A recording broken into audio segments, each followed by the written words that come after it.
மாப்ள அந்த வார்த்தைக்கு அர்த்தமும் இல்ல. ஆனா நமக்குள்ள அந்த அன்புக்கு எல்லையே இல்ல. தங்கத்தை போல ஒரு மனசோட ரெண்டு சிங்கத்தை போல நடப்போம்.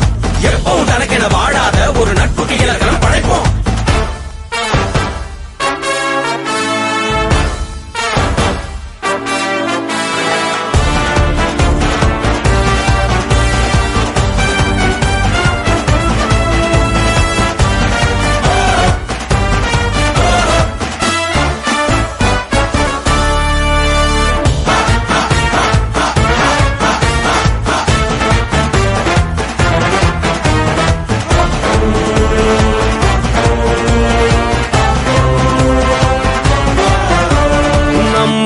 சுவாசம் நின்னாலும் பாசம் மறந்திட பழகலையே. வட்டி கடை போல குட்டி போட்டு கூட